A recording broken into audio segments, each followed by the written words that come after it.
Little Dorrit, based on the novel by Charles Dickens. Part 1, Poverty. Chapter 1, Born in Prison. Sunday evening in London, nothing to see but streets, streets, streets. Nothing to read but streets, streets, streets. One after another, church bells began to clang. Slow and fast, maddening, jarring, harsh. The Marshalsea prison stood in the borough of Southwark and a long barracks of a building with a paved yard in the middle and high walls around a debtor's prison. If you owed your creditors money, the Marshalsea door swallowed you up with a twist of an iron key. And though your family could join you, free as air to come and go as they pleased, there you were stuck until you paid your debt. William Dorrit, a new debtor, was worried about his wife. To give birth in prison, he moaned. He moaned. To give birth in prison. Not what she expected when she married me. There, comforted Bob Chivery, the jailer. She'll be fine. This place swarms with children. How many have you got already? Two, a boy and a girl. Tip and Fanny. Bob quickly summed him up with a mild, helpless sort of man with a trembling lip. And you're another child, he thought to himself. That makes 3. You took too much of a fool ever to get out of here. The new baby was a girl, and they named Amy. Soon after her birth, Mrs. Dorrit died. The shame of prison depressed her, lowering her will to live. To Amy, the Marshalsea was not shameful. It was home. Though nobody explained why, she noticed that her father never left his room, while she and Tip and Fanny could play all over the prison. She didn't say anything, but she pitied her father. Bob saw her pitiful look. Thinking about the fields, are you, little Dorrit? What are fields? Amy asked. Why, they're over there, Bob said, waving his key to the distance.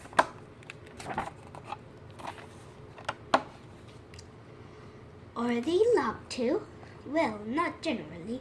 They're full of flowers, buttercups, daisies. Was father ever there? Have some toffee, offered Bob, changing the subject. But after that, on tennis Sunday afternoons, he took her for walks with his son Joan. Amy picked armfuls of flowers to brighten her father's room.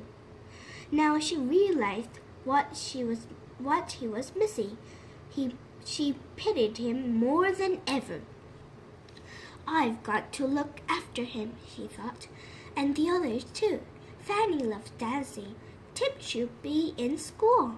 Father can't help them, but I must do something. She didn't know why she felt so responsible for her family. The feeling overwhelmed her as vital as breath. So she dreamed up a plan, and the next day she visited one of the prisoners. She visited one of the prisoners, a dressmaker. Please, ma'am, will you teach me needlework? You're very small, said the dressmaker, looking her up and down. I know, but I'm willing and eager. Oh, please, Amy begged. The dressmaker was a generous woman. I'll teach you everything I know, she said at last. Amy was quick to learn, and soon earned money by mending prisoners' clothes. When she collected a sizable sum, she found a school for Tip and She found a school for Tip and a dancing master for Fanny. 15 years later, Mr. Dorrit was the longest-serving imitate. No, inmate. Someone who stays in the Yeah. prison. Inmate the prison had ever known. They call me, he said with pride. One evening, the father of the Marshalsea, I have given your children a certain Status. All visitors here wish to see me.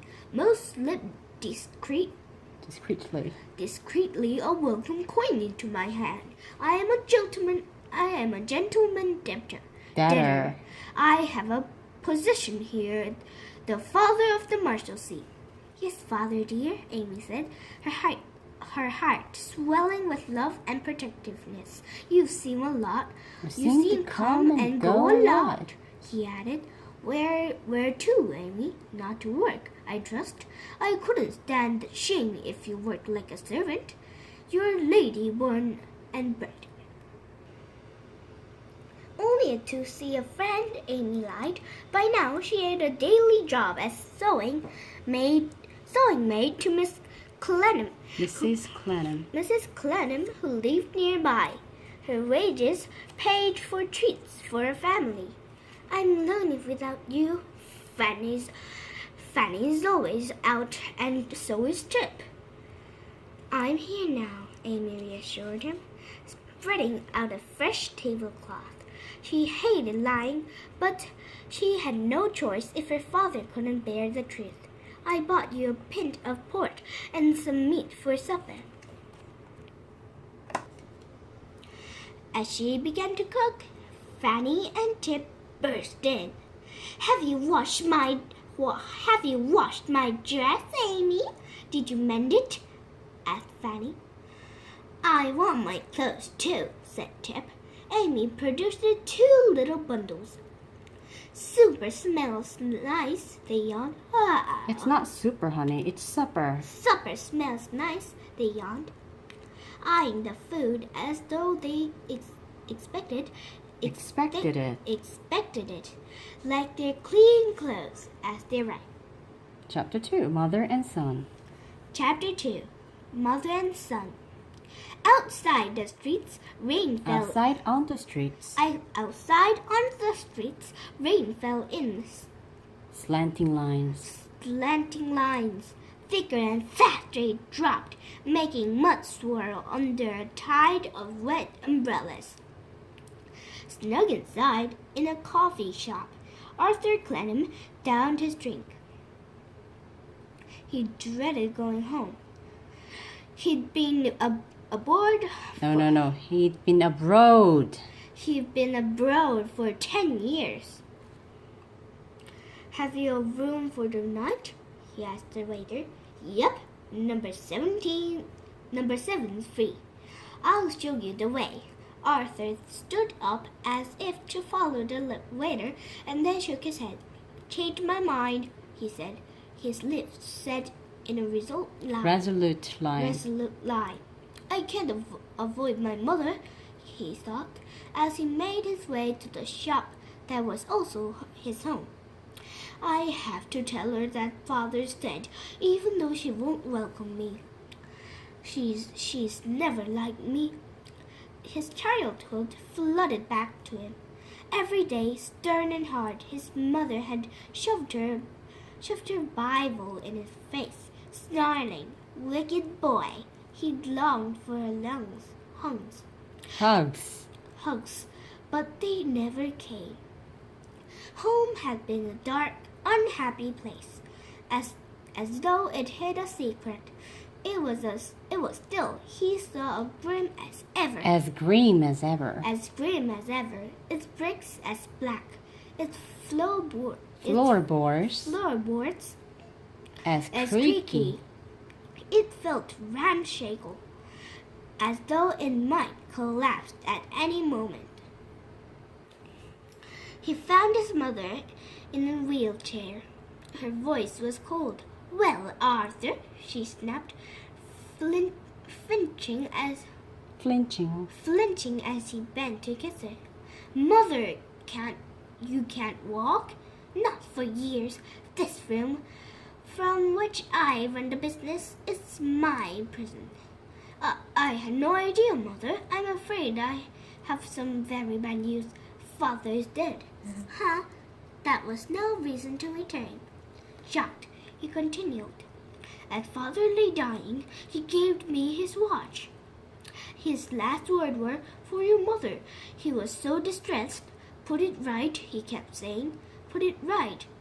But there are words words engraved on the watch too. "Do not forget." What did they mean? "Nothing that concerns you."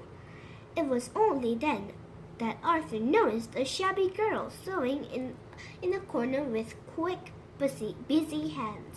She gave him a shy smile before gathering her things and slipping quietly away. "Who's that?" "Little Dorrit. She does not concern you either." "You haven't changed, Mother. When Father was alive, we did as you said. You ordered us abroad to help with the business. Now he's dead. You won't listen to me, so I'm leaving to strike out alone. I don't want to make a fortune. Money doesn't buy happiness. Money doesn't buy happiness. Money doesn't buy happiness. I just like to start afresh." "Have you finished?" Mrs. Clenham asked. "Not quite. Before he died, Father was full of guilt and remorse. He was wrong. Had he wronged anyone? Had he wronged anyone? If so, we could put it right. Will you help me discover the truth?" "How dare you!" she spat. "In the first hour of your return, you insult your father's memory and ask me to spy on his transactions. Get out and don't come back. I'll hand over all our business dealings to Mr. Myrtle. He's the biggest financier in London. I won't miss you." "All my life," thought Arthur. However hard I tried, I never pleased her. Finally, sadly, he said goodbye. As he left, he caught sight of little Dorrit in the distance. "I'll catch up with her," he thought. "My mother is hiding something, and little Dorrit may know what it is."